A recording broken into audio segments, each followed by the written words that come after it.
How do you do? This is Chip Roach, and I really don't want to do this. I really don't want to. I'm sorry, Report of the Week. I'm stealing your lines from your Arby's review, but I'm sorry. If you will understand, this is like, I will put it into your perspective. This is like eating a rotten Arby's sandwich, or maybe worse.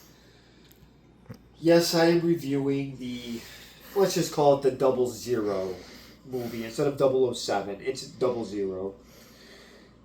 One of the, let's see, this would be the 5th Bond movie, I believe, on Her Majesty's Secret Service. I always get the name wrong, but I think now I have it correct.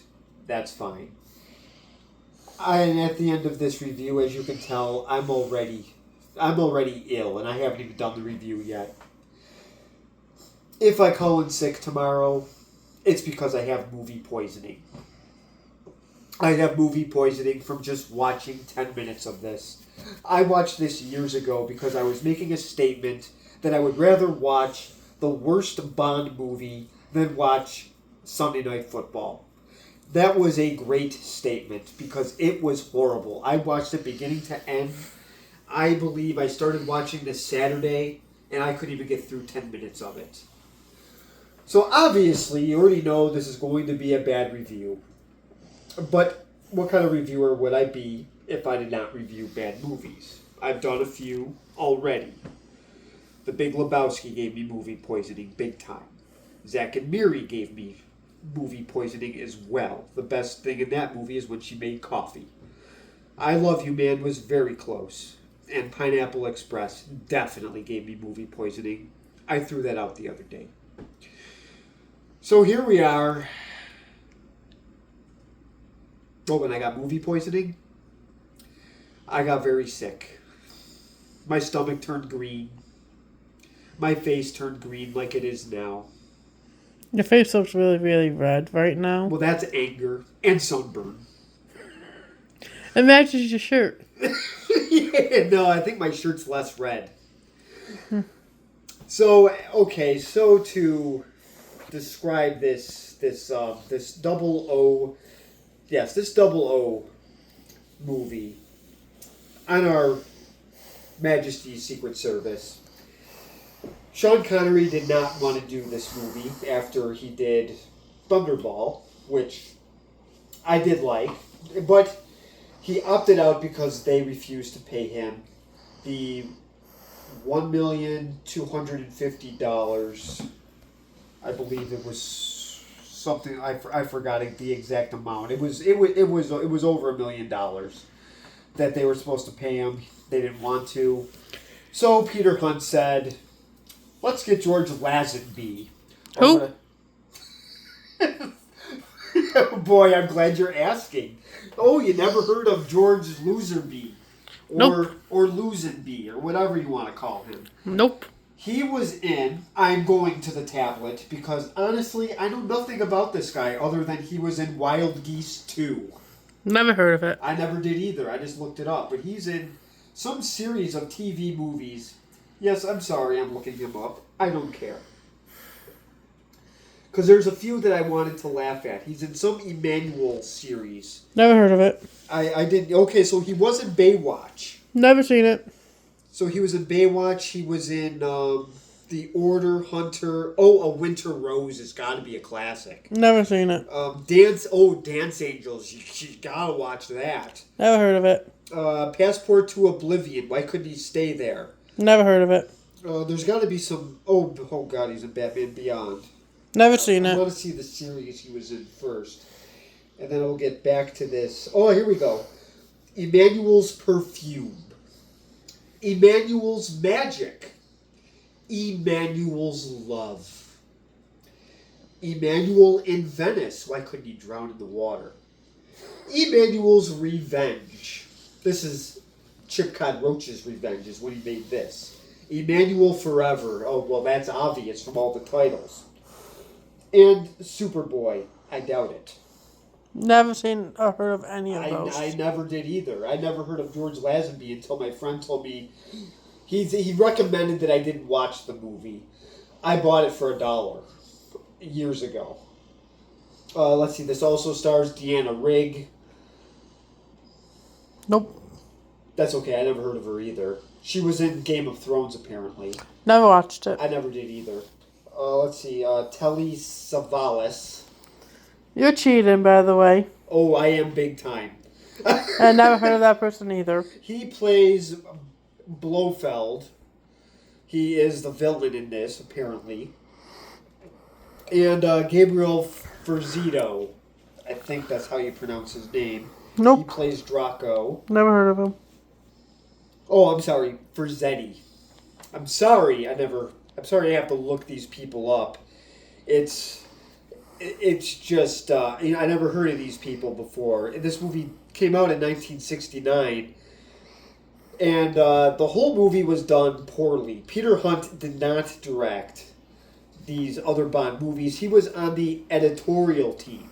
You would think that he would edit this movie better, and I will show clips in a few minutes here, but this movie had nothing going for it. This movie was a toilet.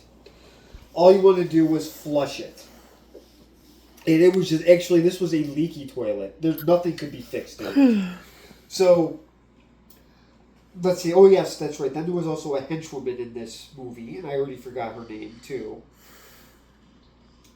Sorry, folks, I'm getting to that. I think her name is Ilse.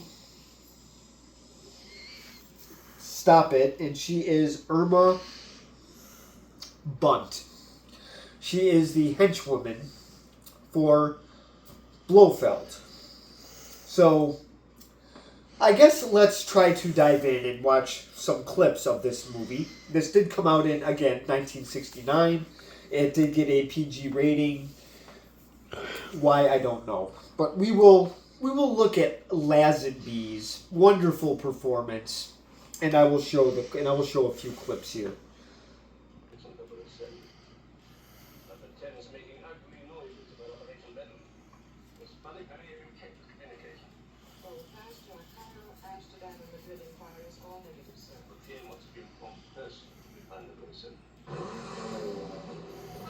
So this is honestly the best part of the movie.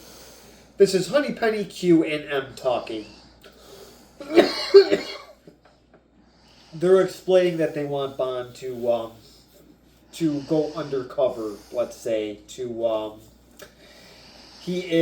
going to I believe disguise himself as Hilary Bray, Sir Hilary Bray in Switzerland. So these guys together are fine. It's when you get into the other stuff. I mean, the camera work in this is really bad. The special effects are horrible. Like I said, I know it's the 1960s, but this looks so different than the other Bond movies. I mean, I know it's supposed to be campy, but this is beyond campy. I mean, this is just, it's just bad. And I am gonna show the next clip of the Bond song because people do like to see that, and I will just show a short clip of that.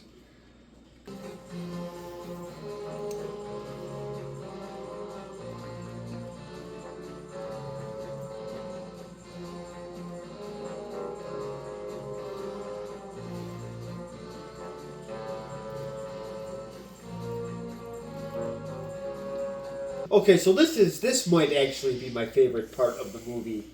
The song isn't so great, but I do like how it shows the older clips of the older James Bond movies. There's a clip of Dr. No, I believe Goldfinger's in this. They do not. I don't think they show Sean Connery. Yeah, right after Lazenby, they went back to Sean Connery. I think they said, we're going to pay you whatever you want because this George fella just did not work out, and I'm going to show you. Good old George in the next clip, and you can decide for yourself if you like him or not. But I think this will explain it all. By the way, that red cougar outside, does it belong to a lady? Yes, sir. Contessa Teresa di Vincenzo. Che bello. Our bet. Fortunately, we have had a cancellation. Allow me.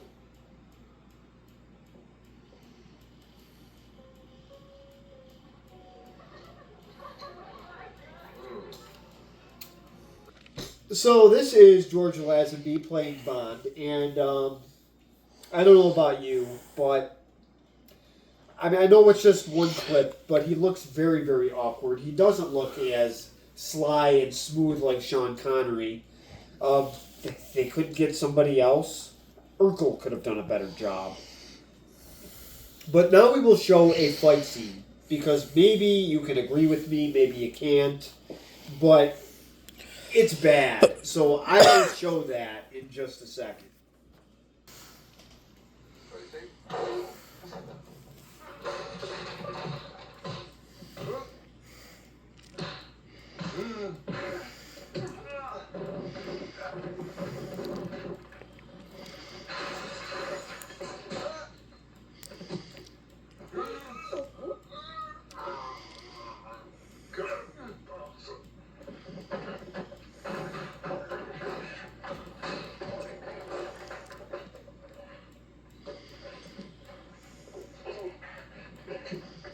Well, this poorly botched wrestling match, I'm telling you, it's a good thing Vince McMahon isn't on set here, because he would tear this up. I mean, he would not even allow this on camera. And this could be edited and fixed. This was just really, really bad. I mean, this was one of the worst fight scenes I've ever seen. I think the Ten Commandments had better fight scenes than this movie. So now we will meet Tracy, played by Diana Rigg. We will show her in her fancy car with her nice little hat, and I will show you that in just a couple seconds.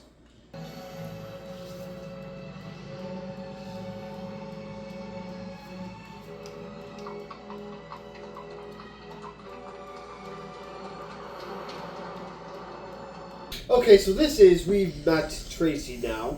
She's in her car. She's got her little hat on. She looks all fancy. And yes, this is James Bond's future wife for this movie. The wife that lasted the whole day? Yes, I am going to give the ending away, but I'm actually going to show it as the last clip. So I will show you what happens with Bond's wife, because I am going to show the ending of this movie. I'm going to spoil it, because trust me, I think after you see these clips, you're not going to want to see this. So now we will show the love affair between James Bond and the wonderful Tracy. She doesn't even have a last name. They couldn't even give her a last name for this. How worse could you do? So I will show you that. I will show you a clip of the great James Bond on a horse.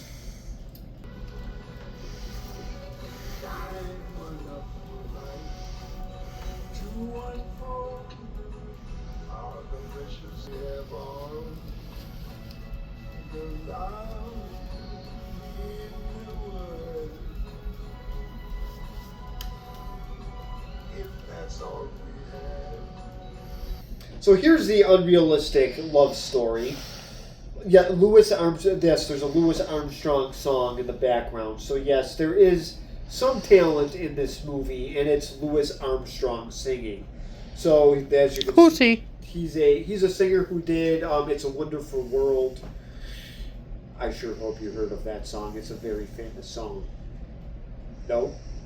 It was in the end of Dr. Dolittle. He could talk to the animals. I know what Dr. Dolittle is. I don't think I've actually watched the whole movie, though. Oh, okay.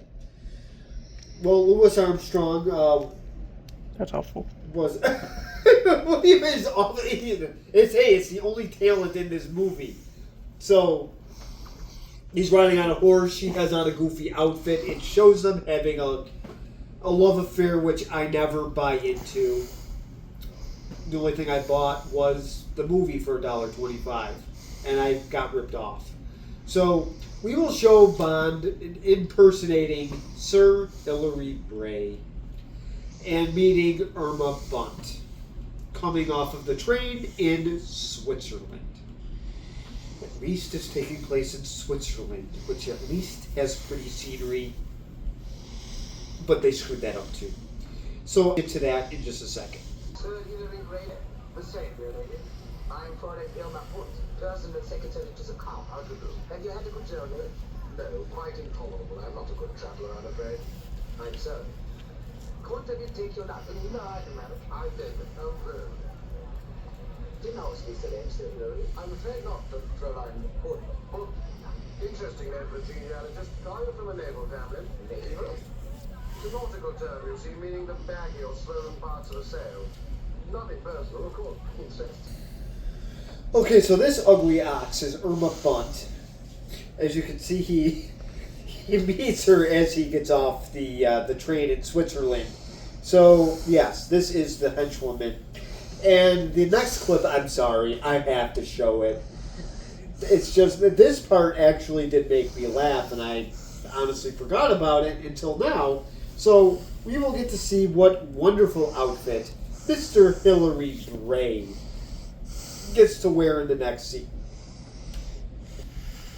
All right, with her seat.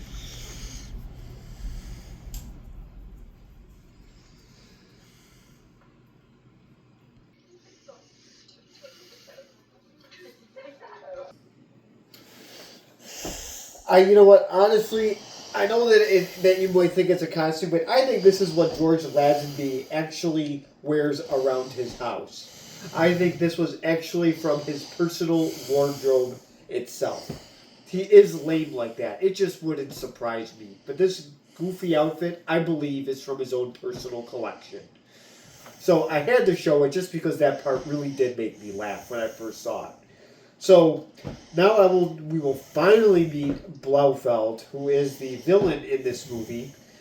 Very very boring villain. So we will show you that on the ski and curling, ski slopes and curling game. So I will show you that right now.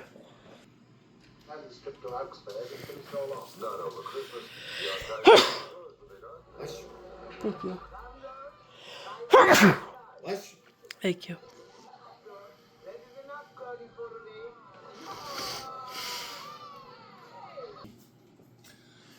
So we did meet Blaufeld here, and I don't know if you think this is cool or not.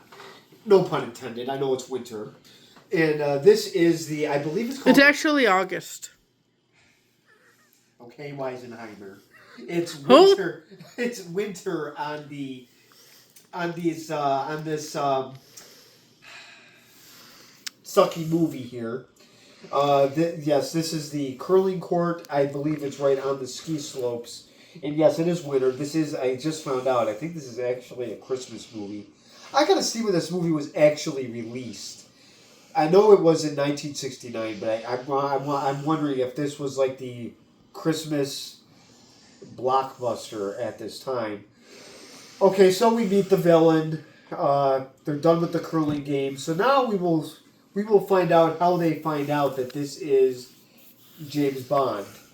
I know it probably surprises them too, how lame he looks with his ears that stick out and his elf-like features. Except he's tall. But his face does look like it. It's elf-like. So we will show that in the next clip.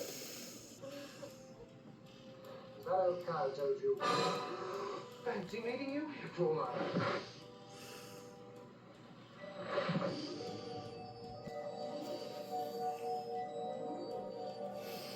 That might explain the Christmas tree. Merry Christmas, 007. I'm Sir Hillary Bray. No, Mr. Bond. Respectable baronets from the College of Heralds do not seduce female patients in clinics. On the other hand, they do get their professional details right. The blow shop, too, set up in Augsburg with the... Well, the ugly ox was in his bed. Yes, what a nightmare. And look at the wonderful camera shot when he gets hit in the head. This just gets worse as the time goes on. Sorry I'm not explaining things. I kind of lost interest in 10 minutes. So that's not my fault. Blame the people that did this movie. So now I get to show the skiing scene. Maybe you'll agree with me finally on some of these shots here. Because I am confused on why this got such a decent rating on Rotten Tomatoes. So now I'm going to show the skiing scene. And you might really get dizzy after watching the bright camera work and poorly edited fight shots. I'm not. Shannon's not here. Oh.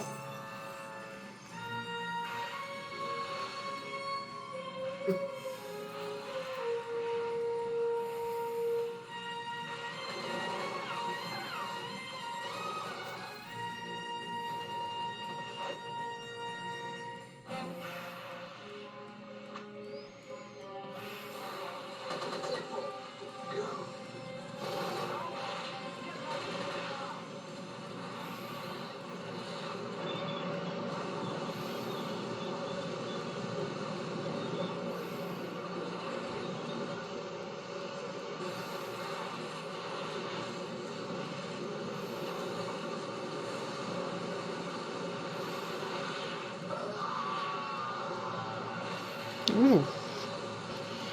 Yeah.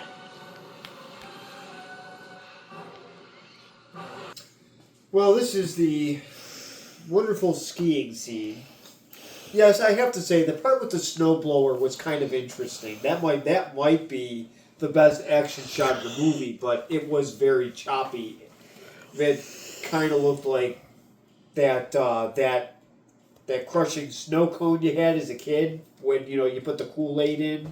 That's kind of what it looked like. It did not look very realistic. It looked like they shot Kool-Aid out of that snowblower. No, there was actually a snow cone thing that you actually had in the 80s. There was like a Kool-Aid thing you put the ice in and grind it up. I know what snow cone is, Christopher. Thank you. Yeah, well, yeah, but they actually had the homemade one where you actually put ice cubes in and crushed them and then grinded them up. It was a very painful process. Yeah, my niece and nephew has that. Do they? Okay, all right. So then you do know what I'm talking about. Yes, I'm not dumb. I didn't say you were dumb, but I didn't know it because they weren't exactly very popular. So, okay, so anyways, so this is the skiing scene. So what Blofeld does here is he actually creates an avalanche, and you can imagine all this snow falls down. It doesn't get Bond, it doesn't get Tracy, but it kills his own guys. So I guess it shows him kind of being a cold-blooded killer in some ways. I still don't buy it. To me, he looks like a harmless, thin Mr. Clean. He doesn't look threatening by any means. This villain does nothing at all. I'm not scared by him. I'm not threatened by him. I'm more threatened by his ox, the henchwoman, more than him. So, moving on here. So we're gonna go to James Bond getting married, which I don't buy it. So we're gonna get past the wedding, and we're gonna find out what happens to his new wife, and we'll see where it goes. We'll see happy marriage or not. We'll find out. 3 girls, 3 boys. Not bad for a start. But darling, now we have all the time in the world.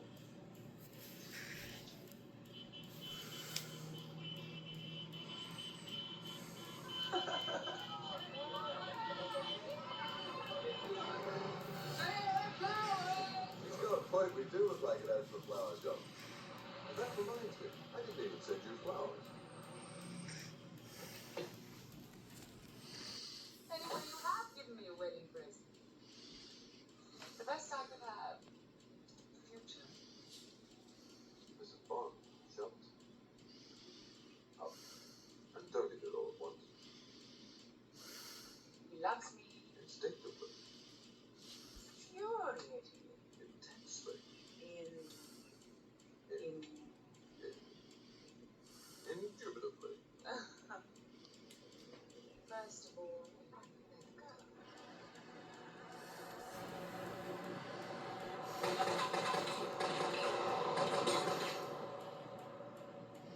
It's Blofeld.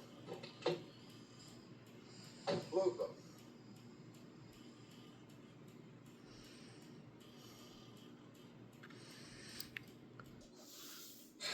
I mean, really? We have all the time in the world, and then she gets shot. I mean, how more obvious can you get?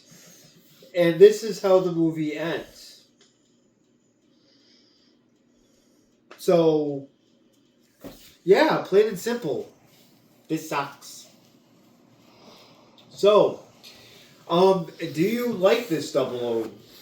Yeah, I refuse to say 7. No, I do not. Well, I'm glad you don't.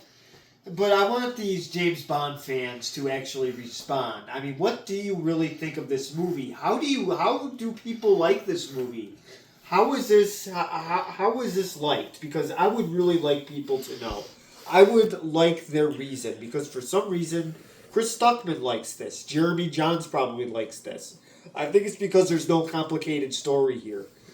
I noticed there's Complicated story. It left you off on a cliffhanger. There's also no real James Bond fun gadgets in this movie either. There's nothing special about this. Goldfinger was was a great movie, and then they go from great to garbage in a matter of seconds, pretty much.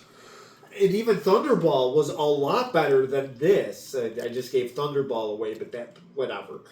So, I mean, this was just, it's like I said, this was just a broken toilet. There was nothing, I have nothing nice to say about this movie at all. The special effects are lousy, the camera work is lousy, the acting is lousy. The credits were nice, because then it ended. But this was 2 hours and 20 minutes of junk. So, now to grade this masterpiece, I am giving this a F-. No questions asked. This, you know what?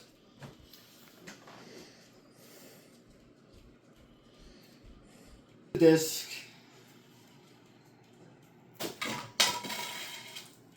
Sorry, Rascal.